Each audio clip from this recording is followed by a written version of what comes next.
Bismillahirrahmanirrahim. Insyaallah di sini saya akan mereview sekilas tentang buku Tauhid yang merupakan tugas UTS dari mata pelajaran Tauhid. Untuk para penulisnya kalian bisa lihat al-mushtarikun fi hadzal kitab. Jadi buku ini ditulis oleh sekelompok orang yang mana buku ini merupakan bahan ajar di universitas itu. Lalu masuk kita ke pembahasan makna tauhid. Tauhid berasal dari kata wahada yuwahidu tauhidan yang berarti satu. Tauhid bermakna mengesahkan Allah. Dialah satu-satunya yang berhak disembah. Tauhid mencakup 3 bagian, di antaranya tauhid rububiyah, tauhid uluhiyah, tauhid asma wa sifat. Tauhid rububiyah itu bermakna bahwasanya kita wajib mengimani Allah lah yang berkehendak sesuai dengan keinginannya. Lalu tauhid uluhiyah, kita wajib mengetahui bahwa Allah lah yang memiliki hak untuk disembah. Lalu yang ketiga tauhid asma wa sifat. Kita harus meyakini nama-nama dan sifat-sifat Allah. Syarat sehatnya akidah ada 2, yaitu ikhlas dan mutaba'ah. Ikhlas harus lillahi ta'ala. Mutaba'ah maksudnya dengan menjadikan kitabullah dan sunnah Rasul itu sebagai masdar, sebagai sumber dalam pedoman hidup kita. Lalu lanjut ke pembahasan syirik. Syirik terbagi menjadi kepada 2. Ada syirik besar dan syirik kecil. Syirik besar itu adalah menyamakan Allah dengan selainnya. Contohnya seperti menyembah, sujud, dan berdoa kepada selainnya. Yang kedua syirik kecil. Syirik kecil itu adalah apa-apa yang dinamai syirik tapi belum mencapai kepada derajat syirik yang besar, seperti riya, sumpah kepada selain Allah. Nah, macam-macam syirik. Sebenarnya macam-macam syirik itu banyak, tetapi di sini hanya ada beberapa poin saja, di antaranya yaitu sumpah kepada selain Allah.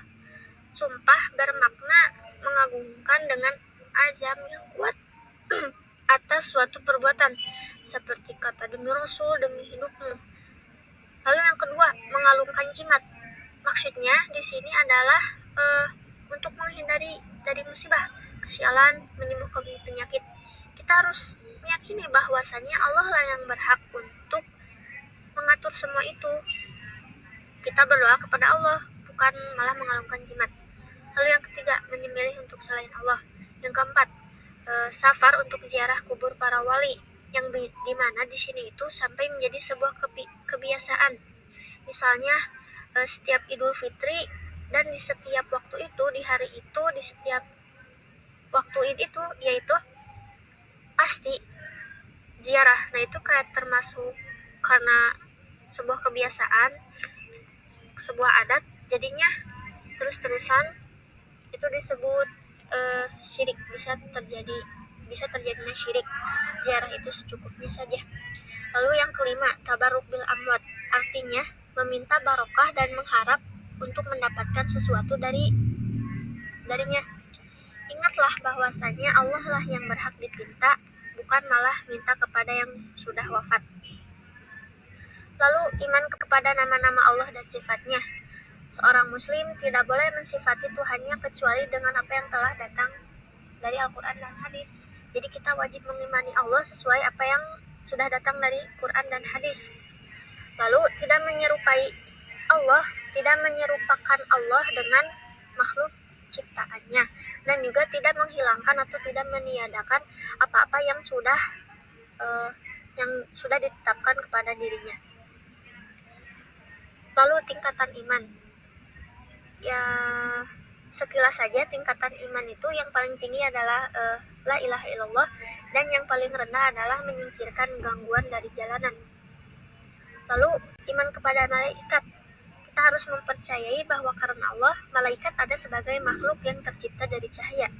Jadi malaikat itu tercipta dari cahaya, dan setiap malaikat itu memiliki tugasnya masing-masing yang telah diberikan oleh Allah, seperti malaikat Ridwan yang menjaga pintu surga.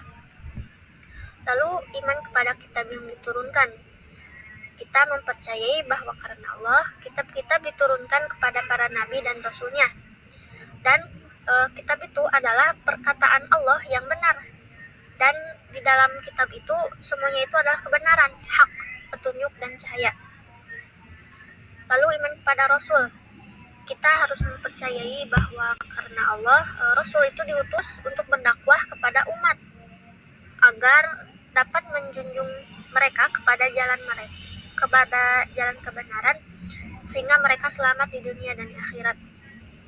Lalu selanjutnya, iman kepada hari akhir.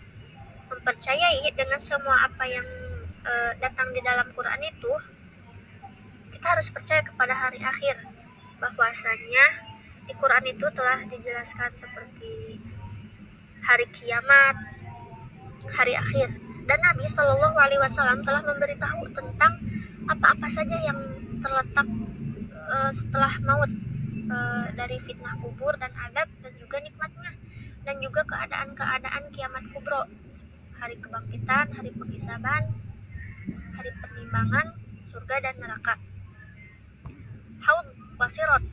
Haud itu kolam Nabi Shallallahu Alaihi Wasallam, yang mana Haud itu menginginkan umat Islam untuk meminum air dari haud itu ketika hari kiamat, yang mana keadaan airnya itu lebih putih dari susu dan juga lebih manis dari madu.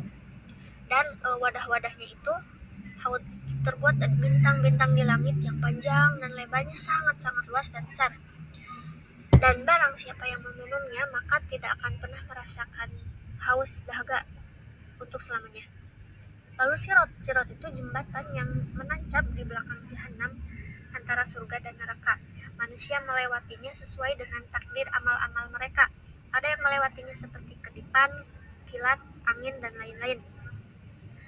Qadar, yaitu ilmu Allah tentang makhluknya sebelum penciptaannya, ketetapan, dan Allah menciptakan makhluknya dengan keinginan dan ketetapan tergantung amalnya.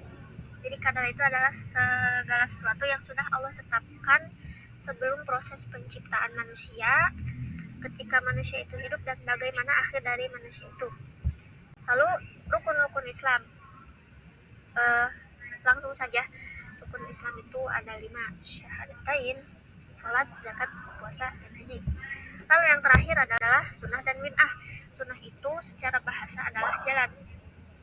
Di dalam agama, sunnah itu bermakna perkataan Nabi Shallallahu Alaihi Wasallam dan perbuatannya dan juga ketetapannya. Lalu bid'ah adalah sesuatu yang diada-adakan di dalam agama dan selainnya. Dan di dalam agama, makna bid'ah itu adalah semua ibadah yang diadakan dan tidak ada asal di dalam kitab dan sunnah. Dan Rasul telah mewasiatkan kepada umatnya untuk mengikuti sunnahnya dan berpegang teguh terhadapnya. Dan Rasulullah telah memperingati umatnya untuk menghindari bid'ah. Mungkin segitu saja yang dapat saya sampaikan mengenai buku ini. Mohon maaf bila ada kesalahan. Wassalamualaikum warahmatullahi wabarakatuh.